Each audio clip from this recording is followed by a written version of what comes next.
Continuando con el avance del ATLS, vamos a ver ahora lo que es el trauma medular y cómo se valora la columna vertebral, ¿no? Como hacemos en todo tema del ATLS, vamos a indicar que debido a que la lesión de columna puede ocurrir tanto contusamente, es decir, en zomo, y también penetrantemente, ¿no? Y también puede haber un déficit neurológico, se debe considerar a todos los pacientes con múltiples lesiones, ¿no?, este trauma a nivel de columna vertebral. Estos pacientes requieren limitación de movimiento de la columna para proteger la columna vertebral de un daño mayor a la lesión de la columna hasta que sea descartado. Cosas que tenemos que tener bien demarcadas, ¿no?, en este párrafo que hemos visto, ¿no?, es lo siguiente, ¿no?, saber en qué pacientes tenemos que pensar que haya una probable lesión a nivel de la columna vertebral, una probable lesión a nivel de la médula espinal, es en aquellos pacientes que tengan varias lesiones a la vez. En otras palabras, en todo politraumatizado, un paciente que tenga un trauma de tórax, de abdomen, de pelvis, ¿no?, de cabeza, etcétera, necesariamente se debe sospechar que adyacentemente tiene una lesión en columna vertebral. Puede ser cervical, torácica, lumbar, ¿no?, pero hay que sospecharla. Y otro acápite es este término, es la limitación del movimiento de la columna vertebral, ¿no? Eso anteriormente se decía que se debería inmovilizar completamente. Ahora se habla de este término, limitación del movimiento, restricción del movimiento, ¿no?, que vendría a ser una terminología nueva a partir de este ATLS de la nueva edición. Bueno, vamos a iniciar exponiendo esto, ¿no?, lo que decíamos anteriormente. ¿En quiénes pensamos en un trauma de columna vertebral o de médula espinal? En todo paciente que tenga múltiples lesiones. ¿Por qué? Porque se ha demostrado que un cierto porcentaje de pacientes con lesión cerebral, ¿no?, también tienen lesión en la columna vertebral. Y de igual manera, cierto porcentaje de pacientes que tienen una lesión en médula espinal tienen a su vez una lesión cerebral, ¿no? Entonces vean esa relación entre lesión de médula espinal, ¿no?, y una lesión en cabeza, una lesión cerebral, ¿no?, una fractura de cráneo, un hematoma intraparenquimatoso, etcétera, ¿no? Vean esa relación. Vale destacar, ¿no?, que la región de la columna vertebral más afectada, en aproximadamente un 55%, es la columna cervical. ¿Por qué? En primer lugar, porque anatómicamente, ¿no?, está más expuesta esta región cervical, ¿no?, de la columna cervical, y también tiene mucho movimiento libre. Esas disposiciones anatómicas le hace a esta región, a esta columna cervical, la más susceptible a tener lesiones, ¿no? Siguiendo un orden porcentual, después de la columna cervical vendría a dañarse más la columna torácica, ¿no?, luego la unión toracolumbar, ¿no?, y también lo que es la unión lumbosacra. Y hay que pensar, ¿no?, adyacentemente, que aproximadamente un 10%, no puede ser un porcentaje relativamente bajo, pero un 10% de aquellos pacientes que tienen una fractura de columna cervical, es muy probable que haya una segunda fractura vertebral no adyacente, ¿no? Por lo tanto, habrá que buscar esa segunda o descartar esa posible segunda fractura a nivel vertebral, ¿no? Eso también hay que tenerlo en cuenta cuando veamos, ¿no?, o diagnostiquemos un paciente con lesión en la columna cervical, ¿no? Vale destacar que una manipulación excesiva en un paciente que está politraumatizado y una manipulación excesiva de esa región cervical o una restricción inadecuada, ¿no?, de los movimientos de esta columna cervical puede empeorar al paciente. ¿Por qué? Porque puede producir un daño neuronal adicional, ¿no? Entonces, al movilizar mucho, al no restringir el movimiento en el traslado, en la referencia de este paciente, podemos lesionar más esta columna cervical. Entonces, añadimos un daño neurológico a este paciente que ya de por sí está politraumatizado.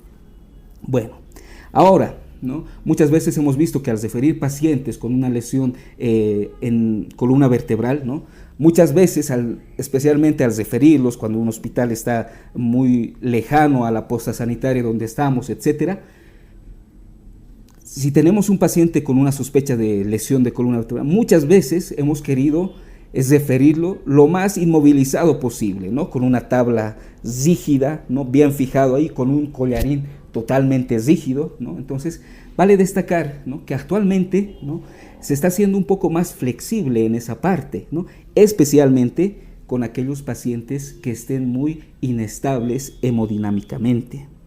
Es decir, pacientes que tengan mucha hipotensión, pacientes que tengan una insuficiencia respiratoria.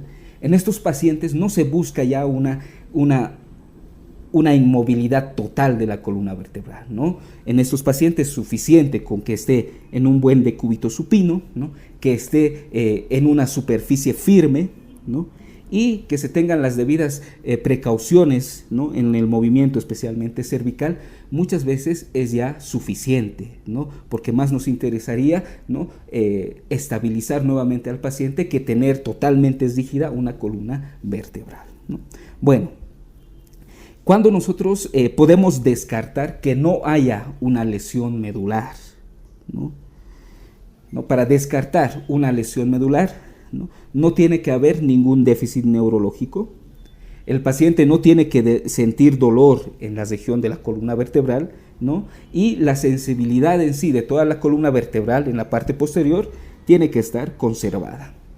Con esos tres aspectos: que no haya déficit neurológico, que no haya dolor local y que la sensibilidad, ¿no?, a nivel de la columna vertebral esté conservada. Con esos tres parámetros podemos descartar lo que es una lesión medular, ¿no? Bueno, entonces a veces es fácil, ¿no?, en pacientes descartar que no haya una lesión de columna vertebral, una lesión medular, ¿no? Pero muchas veces, especialmente en aquellos pacientes que estén en coma, o en aquellos pacientes que estén con una disminución del nivel de conciencia, este examen neurológico de la columna vertebral se hace difícil, ¿no?, se hace dudoso. En este tipo de pacientes, lo que se buscará entonces será realizar un examen radiográfico, ¿no?, obtener una imagen radiológica, ya sea una radiografía simple o, si se puede mejor, una tomografía. Pero muchas veces, aún así, por el mismo estado, porque estamos en un contexto de un politraumatizado, ¿no?, es a veces difícil obtener imágenes de buena calidad. Entonces, en estos casos, aún con una imagen inicial, el diagnóstico puede seguir siendo todavía dudoso. En estos casos, ¿qué se debe hacer? Seguir restringiendo la movilidad de la columna cervical hasta poder obtener una nueva imagen radiológica, ¿no? Entonces, vean, recuérdenlo, ¿no?, en pacientes que estén en coma, con bajo nivel de conciencia, obtener una imagen o hasta dos, siempre restringiendo la movilidad de esta columna vertebral. Muy bien. Muchas veces, ¿no?, al llevar a estos pacientes con trauma cervical o de columna vertebral, ¿no?, muchas veces nos conformamos con utilizar un collarín cervical, nos conformamos con tener un tablero rígido por debajo del paciente, ¿no? Pero hay que tener en cuenta que muchas veces esto da una falsa sensación de que la columna vertebral está segura o está bien fija. No es así, ¿no? ¿Por qué? Un collarín cervical, si no está bien colocado, ¿no?, da esa falsa sensación, ¿no?, de seguridad. Si un tablero rígido, si el paciente no está debidamente, ¿no?, asegurado a este tablero rígido, de igual manera va a dar esa falsa sensación. Entonces, por lo tanto, saber utilizar, colocar bien las dos partes del collarín cervical, ¿no?, fijar al paciente a esta tabla rígida, ¿no?, mediante las correas que existen, ¿no?, es lo que más seguridad nos da, ¿no? No solamente por haber colocado un collarín o estar utilizando una tabla larga rígida espinal, pues para referir al paciente nos tenemos que conformar, sino verificar bien los aspectos anteriormente mencionados. Es más, incluso los collarines cervicales, ¿ya?, rígidos, y los tableros duros, especialmente en aquellos pacientes que vamos a referir y que la distancia, ¿no?, hasta llegar al centro hospitalario que lo va a tratar sea muy larga, ¿no?, entonces puede ser incluso peligroso. Bueno, entonces, especialmente el tablero rígido, ¿no?, se aconseja utilizarlo solamente en el traslado de ese paciente. Ya llegando al hospital de tercer nivel o al centro de traumas respectivo, pues sacarlo lo antes posible, ¿no?, este tablero rígido. Bueno, con esa pequeña introducción vamos a recordar ahora rápidamente un poco lo que es la anatomía y fisiología de la columna vertebral de la médula espinal, ¿no? Bueno, empezamos por la anatomía y la fisiología, ¿no? Vamos a ver, esta es una vértebra estándar, ¿no? Aquí tenemos por una parte lo que es el cuerpo vertebral, ¿no? Con su parte anterior, su parte posterior, los pedículos, las láminas, ¿no? Este es el canal medular que se va formando al unirse los pedículos anteriores con las láminas. Tenemos las apófisis transversas, ¿no? Y las apófisis espinosas. Recordemos que a nivel de las vértebras cervicales, en estas apófisis transversas se encuentra el foramen transverso, que es por donde pasa lo que es la arteria vertebral, ¿no? Que es la que al anastomosarse a nivel del tronco encefálico forma el tronco basilar, ¿no? Parte posterior del polígono de Willis, ¿no? De igual manera podemos ir viendo las diferentes partes, la columna cervical, la columna torácica, lumbar y sacrocoxigia con sus diferentes vértebras, ¿no? Entonces, de manera general. Muy bien. Ahora, adyacentes a estas partes que ya recordamos rápidamente, ¿no? Podemos recordar también lo que son los ligamentos longitudinales, ¿no? Ya sean anteriores o posteriores, más o menos en esta región del anterior y posterior, ¿no? Que sirven ya para darle más estabilidad a la columna cervical, ¿no? De igual manera tenemos los ligamentos interespinosos, ¿no? Y los músculos paravertebrales, esa masa paravertebral común, ¿no? Que todos estos ligamentos y músculos sirven para la estabilidad de la columna vertebral, ¿no? Y lo que decíamos antes, el sector más susceptible a lesiones es la columna cervical, por los movimientos que tiene y porque anatómicamente está más expuesta, ¿no? Y vale destacar que las lesiones por encima de C3, ¿no? Todo paciente que tenga lesiones por encima de C3 generalmente mueren en la escena, ¿no? ¿Por qué? Porque en ellos se va a producir una apnea central, ¿no? Que va denervando lo que es los nervios frénicos. Y los pacientes que tengan lesiones por debajo de C3, ¿no? Generalmente son más susceptibles a lesiones espinales. ¿Por qué? Porque el canal medular, ¿no? Óseo, generalmente por debajo de 3 es más estrecho, ¿no? Y por lo tanto hay más susceptibilidad que la médula que esté ahí dentro, ¿no? De este canal estrecho sufra más lesiones. Bueno, algunas diferencias que tienen los niños, especialmente en lo que es la columna vertebral.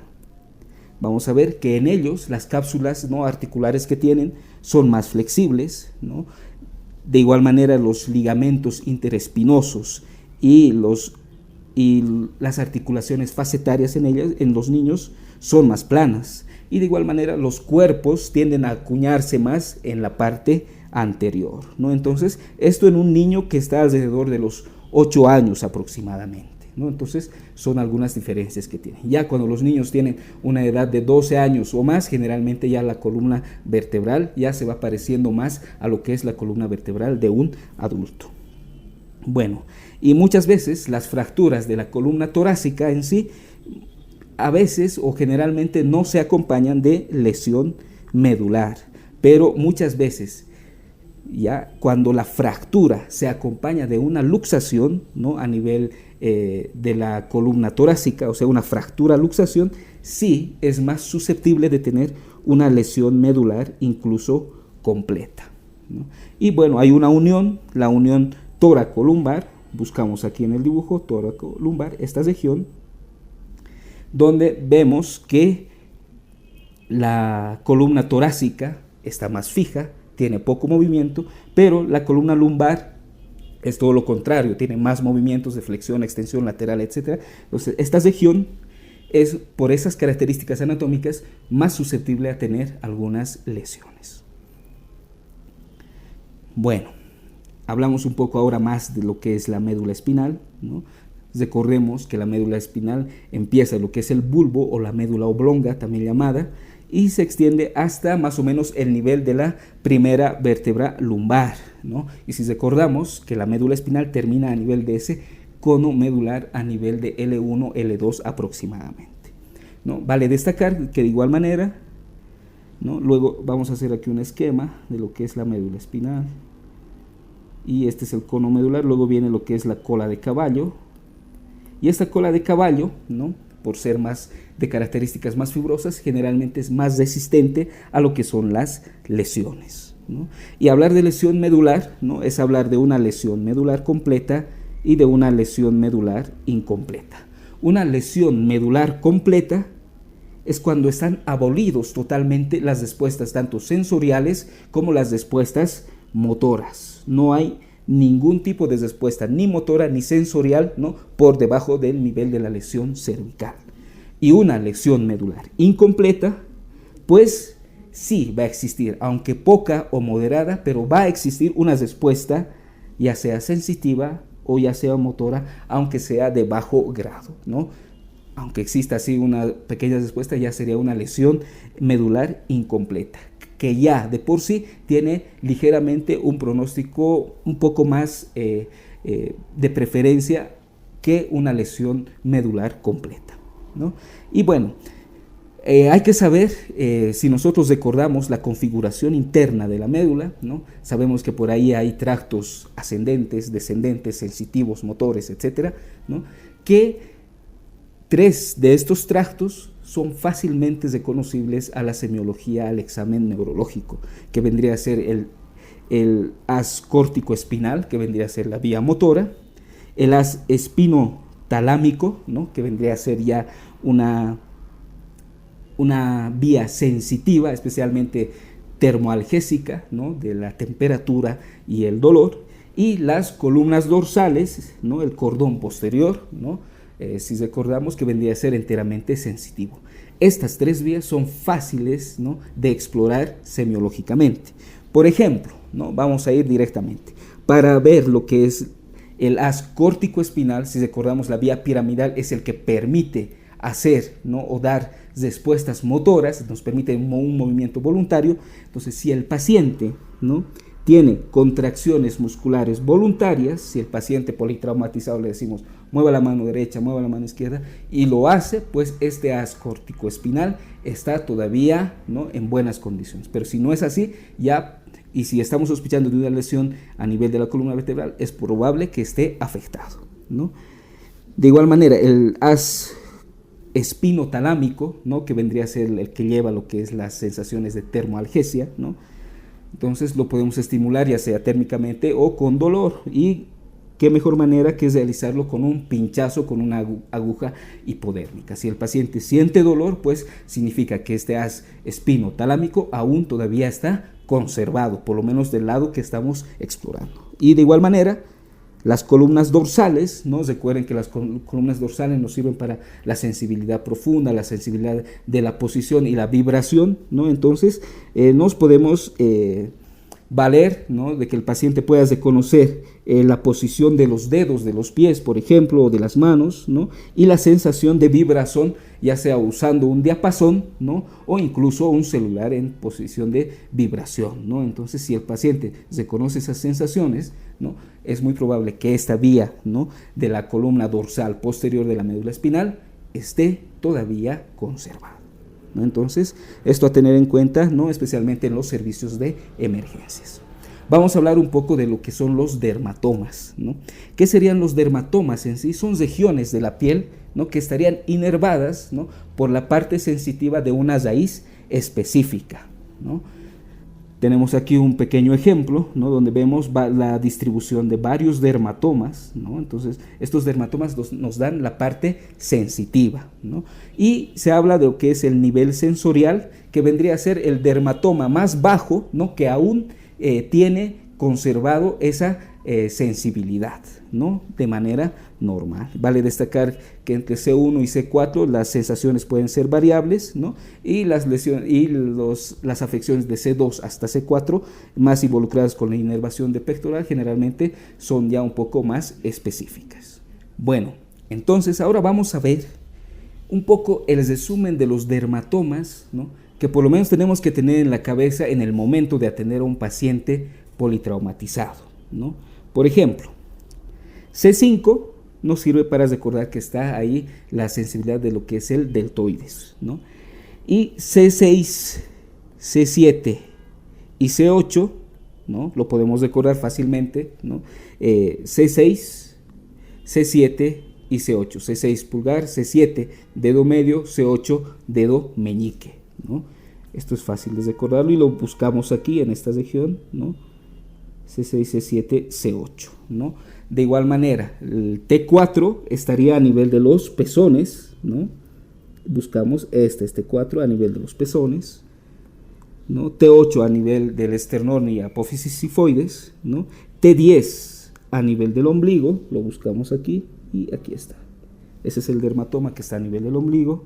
T12 a nivel de la sínfisis del pubis, L4 en la parte medial de la pantorrilla, ¿no? L5, ¿no? Entre los dedos primero y segundo, ¿no? S1 en la parte lateral del pie, es decir, en relación con el quinto dedo del pie, ¿no? Y S3 en las tuberosidades isquiáticas y los restantes S4, S5 en la región perianal, ¿no? Entonces tenemos aquí L5 con el primer dedo, S1 con la parte lateral con el dedo pequeño, ¿no? Entonces, de manera general, por lo menos esos dermatomas, ¿no? Ir haciendo el examen neurológico respectivo, ¿no? Estimularlos y saber qué regiones pueden estar utilizados. Y como ven, también son susceptibles a ser preguntados, ¿no? Como preguntas tipo test. Bueno, otro término, los miotomas. Hace referencia a la inervación de los músculos. Varios músculos no solamente están inervados por una raíz nerviosa, incluso dos o incluso más nervios, ¿no? Entonces, por lo tanto, para estos miotomas se ha realizado un esquema donde busca la inervación de músculos claves, ¿no? Que nos den alguna idea si es que estos están afectados, ¿no? Por ejemplo, tenemos aquí, ¿no? Lo que es la inervación de C5 con el bíceps, ¿no? C7 con lo que es el tríceps, ¿no? C6 en más relación con lo que es el codo, C8 con los dedos en la parte flexora, T1 con los aductores de los dedos, ¿no? De igual manera, L2 estaría en relación con los flexores de la cadera, ¿no? L3 estaría en relación con los extensores de la rodilla, L4, ¿no? Con la dorsiflexión de lo que es el tobillo, y L5, ¿no? Con los extensores, ¿no? del primer dedo, y S1 con los plantares flexores de lo que es el tobillo, ¿no? Entonces, esos músculos, ¿no? Que por lo menos tenemos que recordarlo, ¿no? Cuando están su parte motora especialmente afectada, ¿no? En esa región muscular tenemos que hacer esa escala, ¿no? Que se gradúa en 6 puntos, ¿no? Desde lo que es el movimiento normal hasta la parálisis de esa región muscular, ¿no? Entonces, eso nos ayudaría ya a ver si hay una función motora, ¿no? O una contracción muscular todavía conservada, ¿no? Lo que nos indicaría un miotoma respectivo. De igual manera, como el músculo, el esfínter anal externo está conformado de fibras musculares estriadas, es decir, voluntarias, de igual manera sirven para poder evaluar este nivel motor, ¿no? Y pues de cualquier manera, toda región de piel, incluso músculo que conserve su parte sensitiva, que conserve su parte motora, es decir, conserve sus dermatomas y conserve sus miotomas respectivos, ¿no? Entrarían en lo que es un examen neurológico conservado. Bueno, ahora vamos a hablar de otro término muy importante y siempre tenemos que tomarlo en cuenta cuando tengamos un paciente con una sospecha de lesión de médula espinal o con lesión de columna vertebral, que vendría a ser el shock neurogénico. ¿Y cómo lo podemos diferenciar de otro término que se denomina la médula de choque, ¿no? Un shock neurogénico. Sabemos que el shock más frecuente es el shock hipovolémico, shock hemorrágico por pérdida de lo que es mucha sangre, ¿no? El paciente está con déficit neurológico, pálido, ¿no? Etcétera, pero también está taquicárdico, con presiones arteriales muy bajas, etcétera, ¿no? ¿Qué es lo que lo diferenciaría, ¿no? De un shock hipovolémico, ¿no? Y diferenciarlo de un shock neurogénico, ¿no? De igual manera, ¿no? Como va a haber una lesión medular ahí, la parte especialmente, ¿no? Simpática y parasimpática se pueden afectar, ¿no? Por lo tanto, en un shock neurogénico se va a perder lo que es el tono vasomotor y el paciente va a estar con una vasodilatación marcada.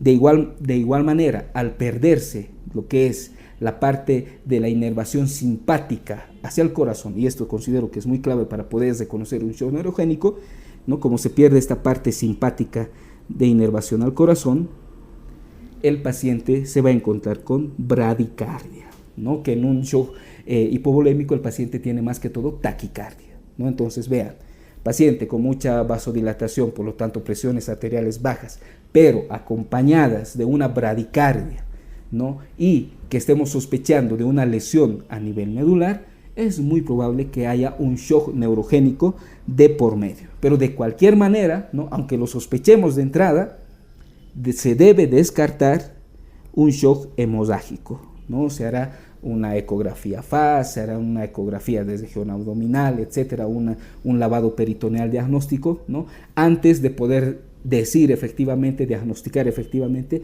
que hay un shock neurogénico, ¿no? Siempre descartamos el shock hemodágico hipovolémico primero y luego recién podemos diagnosticar un shock neurogénico. Y algo muy importante, los shocks diferentes al hipovolémico, especialmente lo que es el shock neurogénico en este caso, no se vierte con lo que son la terapia con fluidos o con líquidos, ¿no?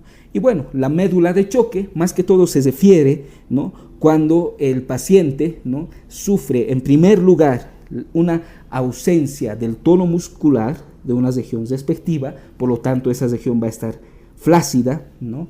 Y los reflejos, ¿no? de esa región se pierden totalmente, ¿no? Hay una pérdida inmediata de esos reflejos en esa región afectada, ¿no? Luego de esta flacidez y pérdida de reflejos, ¿no? Hay un periodo de tiempo que sucede y después de ese periodo de tiempo sucederá lo que es el fenómeno de espasticidad muscular, ¿no? Entonces ese fenómeno de acontecimientos consecutivos, ¿no? Flacidez, pérdida inmediata de reflejos y luego de un tiempo espasticidad muscular, hace más referencia a lo que es la médula de choque y que nos sirve para diferenciarlo de un shock neurogénico. Y bueno, por último vamos a ver los efectos sistémicos de la lesión de la columna vertebral. Uno de los principales efectos sistémicos cuando hay una lesión de columna vertebral es la insuficiencia respiratoria. Y esta insuficiencia respiratoria viene por la parálisis muscular, ya sea de los músculos intercostales o incluso de lo que es el diafragma, ¿no? Vendría a ser uno de los efectos sistémicos más representantes, ¿no? Y a tener en cuenta, ¿no? Cuando hay una lesión de columna vertebral, ¿no? Y de cualquier manera, el dolor a nivel cervical, el dolor a nivel de la columna vertebral, ¿no? Muchas veces puede enmascarar una lesión abdominal o una lesión pélvica, ¿no? Entonces estos aspectos hay que tenerlos siempre en cuenta, ¿no? La parte respiratoria, ¿no? Y el enmascaramiento del dolor, ¿no? Como efectos sistémicos en una lesión de columna vertebral. Bueno, vamos a ir viendo, adentrándonos un poco más, ¿no? A lo que son estas lesiones de la médula espinal, ¿no? Entonces vamos a hablar de lo que es el nivel neurológico, ¿no? Entonces el nivel neurológico es el lugar, cuando examinamos al paciente, ¿no? Entonces mediante esa examinación neurológica podemos nosotros, ¿no? ya poder decir que la lesión está a tal nivel, C3, T2, ¿no? L2, entonces nos sirve para encontrar ese nivel neurológico, ¿no? De igual manera tenemos para esto, ¿no? Para diferenciarlo, un nivel óseo. El nivel óseo ya que nos indica ya la vértebra afectada. Vértebra afectada, por ejemplo, puede ser la T3, y el nivel neurológico, la raíz afectada, puede ser T4, por ejemplo, ¿no? Entonces, muchas veces no hay congruencia, ¿no? entre un nivel óseo y un nivel neurológico. Vale destacar que hablar de nivel neurológico engloba lo que es el nivel sensorial, ¿no? representado por el último dermatoma, ¿no? que aún conserva su sensibilidad, y el nivel motor, ¿no? Esa inervación muscular, ¿no? esa región muscular que aún tiene una contracción que llega hasta los 3 puntos, ¿no? en esa escala que va de 0 a 6. ¿no? De igual manera, va a haber por debajo de este último nivel sensorial, sensitivo y motor, una zona de conservación parcial, donde tanto el nivel sensorial y motor todavía tienen ligera sensibilidad, ¿no? Y ligera respuesta motora. No al 100%, es por eso que se lo denomina zona de conservación parcial, ¿no? Que generalmente se encuentra por debajo del último nivel sensorial y motor. Y lo que habíamos dicho, hay una discrepancia entre lo que es el nivel óseo y el nivel neuronal, neurológico, ¿no? ¿Esto por qué? Porque sabemos que las raíces nerviosas salen por los agujeros de conjunción de la columna vertebral, pero muchas veces, muchas raíces, a medida incluso que se van acercando a lo que es el cono medular, van saliendo no por el agujero de conjunción respectivo, sino por el agujero de conjunción que se encuentra por debajo o incluso en la subsiguiente vértebra. Entonces es ahí la discrepancia de estos niveles óseos y neurológicos, ¿no? Y siempre que realicemos, que estamos buscando los niveles neurológicos sensitivos y motores, siempre es recomendable realizarlo en ambos lados del paciente, no solamente uno, ¿no?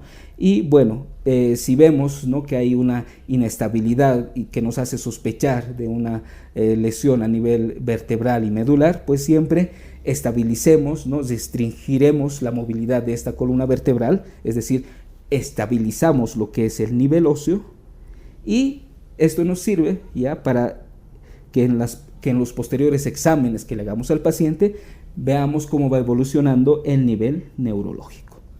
Bueno, y cómo podemos ver la severidad, ¿no?, del déficit neurológico respectivo.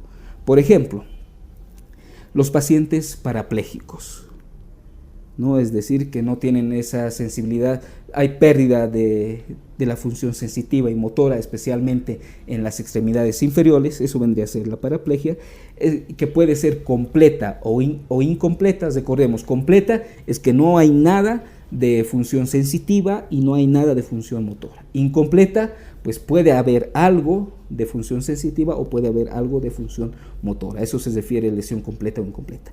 Entonces puede haber una paraplegia completa o incompleta, y lo más probable es que haya una lesión torácica, ¿no?, de por medio. Por ejemplo, esta es la representación, ¿no?, de una paraplegia. Y otro término, la tetraplegia, que de igual manera puede ser completa o incompleta, y esto más nos tiene que hacer pensar en una lesión cervical, ¿no?, como podemos observar en este caso. Lesión cervical, tetraplegia. Lesión torácica, paraplegia, ¿no?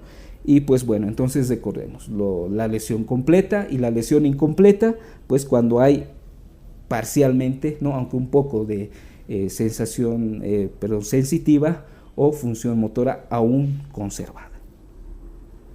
Bueno, y hablemos ahora de algo importante, lo que son los síndromes medulares. Existen varios, ¿no?, pero estos tres son los más representativos. Un síndrome central medular, un síndrome medular anterior y el síndrome de Brown-Séquard, ¿no? Son los tres síndromes medulares que se tienen que tener en consideración. El síndrome medular central, como vemos en la imagen, ¿no?, sucede cuando hay lesiones que afectan esa parte central de la médula espinal, esa parte que está alrededor, ¿no?, del conducto ependimario, ¿no? ¿Y cuándo va a suceder esto, o qué es lo que va a producir un síndrome de médula central? Por ejemplo, estos pacientes afectados van a tener disminución de lo que es la fuerza motora en miembros superiores y miembros inferiores, pero más que todo, ¿no?, más notorio, esta pérdida de fuerza motora se va a ver más en los miembros superiores. Y de igual manera, algo muy importante, estos pacientes van a tener déficits sensoriales diversos, ¿no? Si recordamos, si este es el agujero ependimario, recordamos que por aquí, ¿no?, pasa lo que es el haz espinotalámico, que lleva las sensaciones termoalgésicas y también sensitivas más no tan específicas, ¿no? Entonces ahí, cuando hay esta lesión, se afecta ese haz y por lo tanto el paciente tiene esas alteraciones sensitivas varias, ¿no? Bueno, ¿y cuándo sucede? este síndrome, ¿no?, medular central. ¿Cómo va a ser el paciente? Generalmente el paciente va a ser anciano. ¿Por qué? Porque los ancianos están predispuestos a tener una estenosis del canal cervical, ¿no? Y en estos pacientes donde sufran además una lesión por hiperextensión, ¿no?, hiperextensión, y esto sucede especialmente cuando hay caídas con impacto facial, ¿no?, estos son los pacientes que pueden tener este tipo de síndromes medulares centrales. Puede ser que este tipo de lesión, ¿no?, se acompañe o no de fracturas o dislocaciones de la columna cervical, ¿no?, pero generalmente tienen buen pronóstico. Hablamos del otro síndrome, el síndrome medular anterior, ¿no? Como vemos en la imagen, ¿no?, toda la parte anterior de la médula espinal se encuentra afectada, ¿no? Las astas anteriores, cordones anteriores, ¿no?, y alguna parte de los cordones laterales, ¿no? Entonces, en estos pacientes muchas veces, ¿no?, se van a acompañar el cuadro clínico de lo que es la paraplegia, ¿no? ¿Por qué? Por el daño motor. Las astas anteriores están dañadas. Esto se va a acompañar de una pérdida bilateral de lo que es la termoalgesia, ¿no? Pues recordemos que por aquí pasan esas vías espinotalámicas a nivel de la médula, ¿no? Estas al estar afectadas, pues también van a tener un daño sensorial en la parte anterior. Y algo importante, estos pacientes van a conservar todavía lo que es las sensaciones propias del cordón posterior, ¿no? Vemos aquí el cordón posterior que está todavía conservado sin lesiones, Goli-Burdach, ¿no? Entonces, por lo tanto, estos pacientes van a tener todavía la sensibilidad de posición, vibración, conservada la presión profunda, ¿no? ¿Por qué? Porque están intactas, la lesión no ha llegado a esa región de la médula espinal, ¿no? Y generalmente estas lesiones anteriores, este síndrome medular anterior, sucede más que todo en casos de isquemia espinal, y de cualquier manera son pacientes que tienen un pronóstico desfavorable. Hablemos del otro síndrome ahora, el síndrome de Brown-Séquard, ¿no?, que como estamos viendo es una hemimédula, si van el término, lo que se afecta. Por lo tanto, en este lado afectado va a haber una pérdida de la función motora de ese lado ipsilateral, ¿no?, una pérdida de la sensibilidad posicional porque ya se afecta lo que es el cordón posterior, ¿no?, pero va a haber una pérdida contralateral de la termoalgesia, ¿no? ¿Por qué? Porque recordemos que por aquí van a pasar el haz espinotalámico, ¿no?, y se decusan ya estas vías a nivel de la columna espinal. Entonces va a afectar, pero la región contralateral, es decir, la vía córtico-espinal se va a encontrar afectada en el mismo lado, el cordón posterior también se va a afectar, va a estar afectado en el mismo lado, y el haz espinotalámico va a estar afectado, pero en el lado contralateral, ¿no? ¿Cuándo sucede generalmente este tipo de lesiones? En traumas penetrantes, ¿no?, y generalmente los pacientes recuperan, pero parcialmente solamente. Bueno, y vamos a hablar de algunos tipos de morfología de lesiones. Pueden ser fracturas, luxaciones, ¿no?, las lesiones esígora, donde el paciente tiene una lesión medular, pero en su radiografía no se ve nada, es decir, no hay datos de lesión medular en la radiografía, pero el paciente sí tiene, ¿no?, datos clínicos, ¿no? Pueden ser lesiones penetrantes, pueden ser lesiones estables o inestables, que eso es un poco difícil de establecerlo, y el tratamiento inicial siempre va a ser obtener una radiografía, ¿no?, ver si la lesión es inestable y restringir el movimiento, ¿no?, y hacer una buena maniobra de Logrol. Bueno, ahora vamos a ver los tipos específicos de las lesiones en lo que es la médula. Vamos a empezar hablando de las fracturas de la columna cervical, ¿no? Entonces vamos a ir viendo en primer lugar lo que es la dislocación atlanto-occipital, ¿no? Generalmente esto se da cuando hay una flexión traumática muy grave, ¿no?, de esta región cervical, ¿no? Con fuerzas de distracción acompañantes. Pero es esa flexión traumática grave, ¿no? Que causa esta dislocación atlantoaxoidea, ¿no? Entonces, por sus comunicaciones, por sus relaciones anatómicas, esto va a causar lesiones del tronco cerebral, ¿no? Lo que va a llevar incluso a una apnea central y varias alteraciones neurológicas graves, ¿no? Que van a hacer que el paciente pueda quedar tetrapléjico o incluso necesite de un respirador mecánico, ¿no? Y generalmente varios de estos pacientes pueden llegar a fallecer si no se les hace la RCP respectiva, ¿no? De cualquier manera, este tipo de lesión es muy rara, ¿no? Y uno de los ejemplos, para que ustedes lo puedan recordar, es, por ejemplo, qué sucede esta dislocación atlanto-occipital en el síndrome del bebé sacudido, ¿no? Entonces, un bebé sacudido puede tener una luxación atlanto-occipital. Bueno, vamos a ver ahora lo que es la fractura del atlas, ¿no?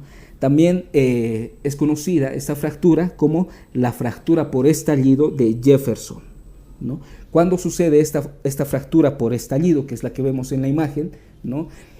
Cuando hay una carga axial, especialmente en la parte anterior, cuando hay un objeto, un peso que cae en la parte anterior de la cabeza, ¿no? Eso produce esta carga axial, o cuando el paciente cae de una determinada altura con una posición neutra de la cabeza, y de igual manera esto va a producir esa carga axial y va a producir esta fractura de Jefferson o fractura en estallido del atlas, ¿no? ¿Qué es lo que se va a poder observar? Si recordamos un poco la anatomía del atlas, es como un anillo, no tiene ese cuerpo vertebral anterior, sino un arco anterior y posterior y sus masas laterales, ¿no? Cuando hay un estallido de este atlas, ¿no? ¡Pum!, entonces este anillo anterior y el anillo posterior, ¿no? Se van a separar, ¿no? Por lo tanto, las masas laterales también, ¿no? Al separarse los anillos, ¿no? Las masas laterales se van a desplazar, y es lo que se puede observar, ¿no? Vemos aquí especialmente, vean cómo esta parte de las masas laterales no tiene, ¿no?, esa correlación con el axis inmediatamente inferior, ¿no? Entonces hay ahí una fractura en estallido del atlas. Y la radiografía que generalmente se utiliza para esto es una radiografía con la boca abierta que nos permite observar tanto C1 como C2, ¿no? Muchas veces este tipo de lesiones no está acompañada de lesión medular, ¿no? Y de cualquier manera son consideradas lesiones inestables. Esto es muy importante, y siempre cuando sospechemos de esto, utilizar un collar rígido y contactarse lo más rápidamente posible con un neurocirujano o cirujano ortopedista. Luego vamos a hablar de otra lesión que ocurre a nivel cervical, ¿no?, que es la subluxación con rotación del atlas, que es del C1, ¿no? Esto generalmente se da en niños, ¿no? Puede producirse espontáneamente, con traumas menores, traumas mayores, incluso en infecciones de vías respiratorias altas y en caso de artritis reumatoidea. Los niños se van a presentar con tortícolis, ¿no? Y si realizamos una radiografía, como la anteriormente vista, vamos a ver que la apófisis odontoides del axis no está equidistante a las masas laterales del atlas, ¿no? Entonces es una odontoides no equidistante, y por lo tanto, ¿no?, como el niño está en tortícolis, ¿no?, producto de esta subluxación rotatoria, ¿no?, entonces restringimos el movimiento, pero manteniendo esta posición en tortícolis del niño. ¿Por qué? Porque ya hay una vértebra lesionada, entonces trataremos de no movilizar mucho esa lesión. Entonces restringimos los movimientos en esa posición girada de tortícolis que presenta este niño, ¿no? Y lo mandaremos a un especialista porque necesitará ya un tratamiento especializado. Bueno, vamos a hablar ahora de lo que es la fractura del axis de C2. Y hablar de la fractura del axis es hablar especialmente de lo que son las fracturas de odontoides, la fractura de los elementos posteriores, ¿no?, principalmente. Y vamos a ver esto, las fracturas de la apófisis odontoides, ¿no? Esa apófisis odontoides en la parte anterior de lo que es el axis, ¿no? Que tiene generalmente, está más estabilizado por un ligamento transversal que pasa por su parte posterior, ¿no? Y que le permite ahí servir de eje al atlas, ¿no? Podemos ver que la fractura de odontoides se divide en tres tipos. La tipo 1 es la que lesiona la punta de la apófisis odontoides. La tipo 2 es la que lesiona la base de esta apófisis odontoides y es la más frecuente, ¿no?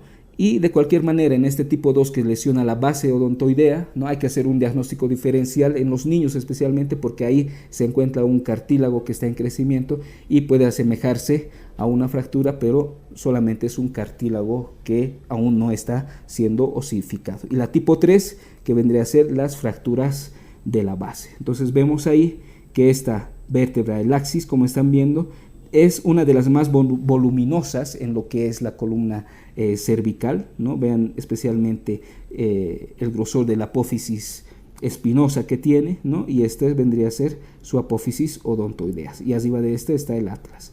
Esta fractura que estamos viendo se encuentra a nivel de la base, por lo tanto sería una fractura tipo 2 de esta apófisis odontoides. De igual manera, ¿no? Las fracturas de los elementos posteriores del axis se ven especialmente en los pacientes, ¿no? Que han intentado ahorcarse.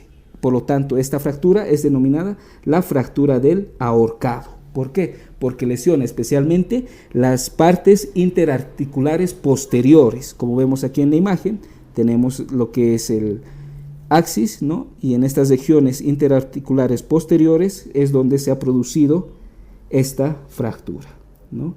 Entonces, los elementos posteriores, ¿no? Al fracturarse, ¿no? Dan el nombre de fractura del ahorcado a este tipo de lesiones. Y son lesiones que ocurren por extensión, ¿no? Y generalmente son lesiones que van a necesitar utilizar un collarín cervical rígido, ¿no? Y un tratamiento especializado. Bueno, vamos a ver ahora el restante de vértebras cervicales, ¿no? Las fracturas y dislocaciones ya desde C3 hasta C7, ¿no? Generalmente desde C3 hasta C7 hay muchos lugares de flexión y extensión, siendo entre C5 y C6 el lugar de mayor flexión y extensión, ¿no? En los adultos se ve especialmente fracturas a nivel de C5, ¿no? Y las subluxaciones entre C5 y C6, ¿no? Podemos hablar de muchas lesiones, como pueden ser subluxaciones apoficiarias articulares, fracturas de láminas, fracturas de los pedículos, ¿no? Fracturas de las apófisis espinosas, fracturas de las masas laterales, etc. Y generalmente este tipo de fracturas entre C3 y C7 siempre, o bueno, la mayoría de las veces están acompañadas de lesiones neurológicas. Bueno, y hablando ahora de lo que es la columna torácica y las fracturas que tienen, pues vamos a hablar de lo que son las compresiones en cuña anterior, ¿no? Generalmente cuando hay una carga anterior acompañada de una flexión excesiva, ¿no? Esto va a hacer que los cuerpos vertebrales, especialmente en su parte anterior, se acuñen. Generalmente este acuñamiento es menor al 25% y son consideradas fracturas estables, ¿no? Otro tipo, ¿no? de fracturas en esta región torácica son las fracturas en ráfaga o también denominadas las fracturas de chance o enchance, ¿no? Generalmente son estas fracturas en ráfaga o de chance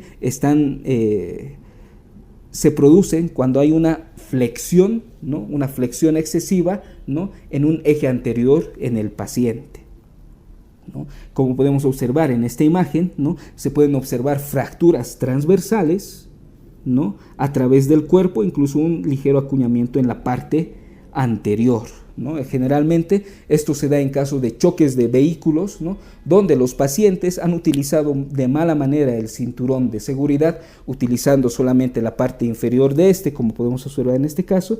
Entonces se produce, ¿no? ese mecanismo de flexión en un eje anterior y se producen estas fracturas de chance o en ráfaga, ¿no? Y muchas veces hay que buscar adyacentemente lesiones en retroperitoneo y en vísceras abdominales.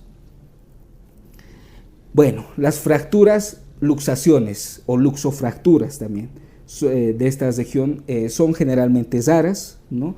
Esto se produce cuando hay una flexión extrema o en un trauma cesado grave, por ejemplo, ¿no? Generalmente los elementos posteriores van a ser los más afectados y también se va a acompañar de déficits neurológicos complejos.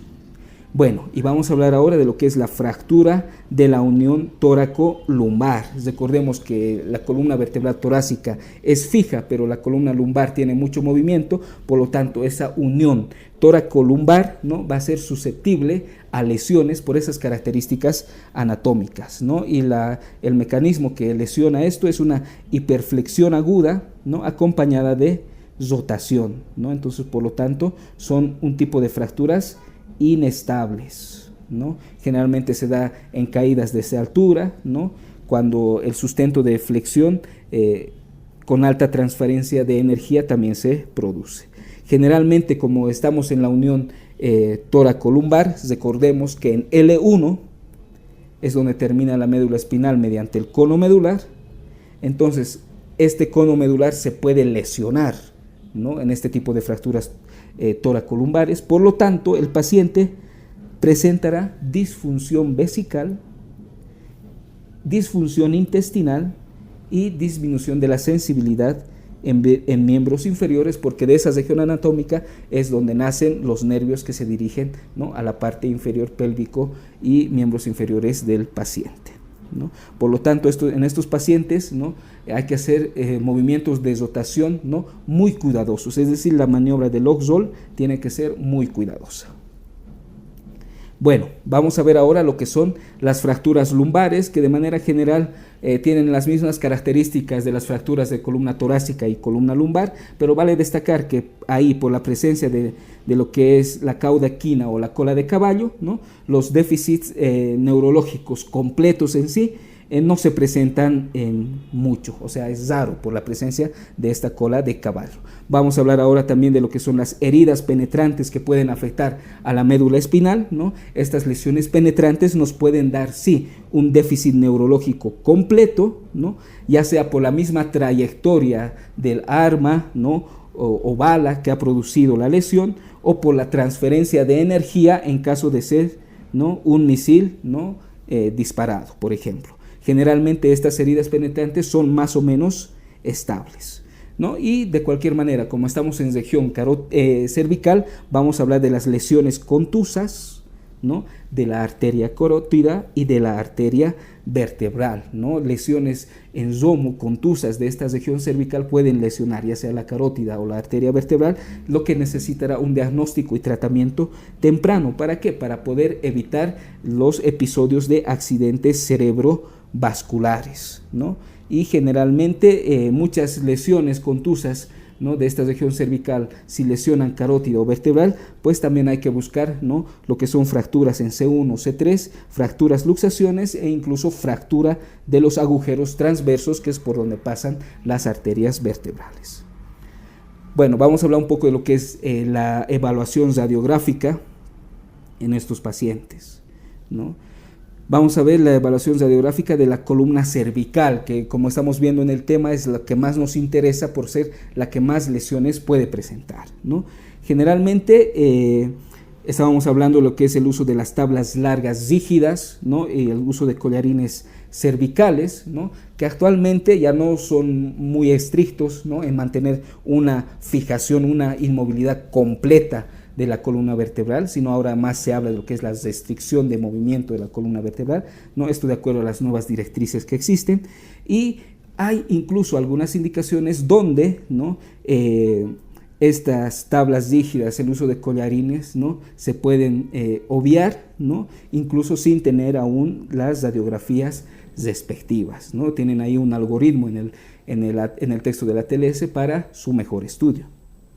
De cualquier manera, la evaluación radiográfica, si se cuenta con los medios respectivos, no en un hospital especializado en lo que es el trauma, ¿no?, por ejemplo, lo óptimo sería iniciar con una tomografía, una TAC multidetector, ¿no?, que vaya las imágenes desde el occipucio hasta la T1 respectivamente y permita una reconstrucción tanto coronal como sagital, ¿no? En caso de no contar con una tomografía como en la mayoría de los casos, ¿no?, en nuestro medio generalmente, pues nos valdremos de lo que son las radiografías, ¿no?, de la columna vertebral en lateral, anteroposterior y con la boca abierta para ver lo que es el C1 y C2, especialmente la apófisis odontoides, ¿no? Es muy importante de igual manera en estas radiografías que saquemos anterior, posterior y de odontoides, ¿no?, que se visualicen todas las vértebras cervicales y también la primera vértebra torácica, ¿no? Y para esto muchas veces se necesita que los hombros del paciente siempre estén hacia abajo, ya sea que él mismo lo haga o que algún personal lo ayude, ¿no?, para poder visualizar bien lo que es T1, ¿no?, y también obtener radiografías de la región cervical inferior o de tórax superior, ¿no? Bueno, luego las radiografías de la columna torácica, ¿no?, una vez obtenidas, ¿no?, y vemos que la columna torácica está bien, ¿no?, solamente viendo la columna torácica no podemos decir, ¿no?, que la columna vertebral está normal, ¿no? Antes de decir eso, se debe revisar lo que son las radiografías de la columna cervical. Una vez revisada la torácica y luego la cervical, recién es donde se puede decir que la columna vertebral está normal, ¿no? Bueno, y de cualquier manera, una vez obtenida ya la radiografía de la columna cervical en este paciente que estaba con collarín cervical, con esa tabla posterior larga, ¿no?, después de haber obtenido esta radiografía, haremos un examen neurológico de esta columna cervical, ¿no? Veremos que los movimientos y la palpación de esta región y de la columna torácica esté normal, ¿no? Y después de eso recién se podrá retirar el collarín cervical respectivamente, ¿no? Y bueno, muchas veces cuando los pacientes están inestables, ¿no?, en la columna vertebral, pero no tienen fractura, ¿no?, es muy probable, ¿no?, que haya una subluxación asociada que se deba a la lesión de los ligamentos, ¿no?, aisladamente. Bueno, en pacientes que tengan mucho dolor en el cuello, pero la radiografía esté normal, ¿no?, vamos a tratar de obtener una resonancia magnética, y si no se cuenta con esta resonancia magnética, en estos pacientes con mucho dolor en el cuello y con una radiografía normal, pues obtendremos radiografías pero en flexión y en extensión, ¿no?, voluntarias en el paciente. ¿Para qué? Para poder ver o encontrar, ¿no?, una inestabilidad oculta de la columna cervical, ¿no? Y vale destacar que las lesiones de partes blandas y espasmos musculares muy acentuados, ¿no?, en estos aspectos es más importante o se puede considerar utilizar una resonancia magnética antes de las 72 horas y así identificar lesiones en partes blandas, ¿no? Habíamos dicho que en un principio, ¿no?, que el 10% de los pacientes que tienen una lesión, una fractura a nivel de la columna cervical, ¿no?, muchas veces van a presentar una segunda fractura no adyacente, ¿no?, como acompañante. En estos pacientes, pues se hará una proyección radiográfica completa de toda la columna vertebral, cervical, torácica, lumbar y sacra incluso, ¿no? Bueno, y pues muchas veces los déficits neurológicos se van a deber, ¿no?, a lesiones compresivas de tejidos blandos, ¿no?, a contusiones, a interrupciones, a lesiones de ligamentos, etcétera, y esto se ve mejor con lo que son las resonancias, ¿no? Y tanto una tomografía de resonancia no se pueden realizar en pacientes inestables hemodinámicamente. Bueno, y ahora vemos lo que es la parte radiológica de lo que es la parte de la columna torácica y la columna lumbar. Como siempre, el cribado inicial, ¿no?, si contamos con una tomografía sería lo óptimo. De no ser así, nos basamos especialmente en las radiografías en proyecciones antero-posterior y lateral, ¿no? Vale destacar que en la columna torácica y lumbar, ¿no?, las proyecciones AP nos sirven para ver la distancia interpeduncular, ¿no?, entre los entre los pedículos vertebrales, ¿no? En las fracturas inestables de columna vertebral torácico-lumbar, esta distancia, ¿no?, se aumenta, ¿no? Esto a tomarlo en cuenta. Y en las proyecciones laterales, ¿no?, nos sirve más que todo para ver subluxaciones, fracturas por compresión, ¿no?, especialmente, ¿no?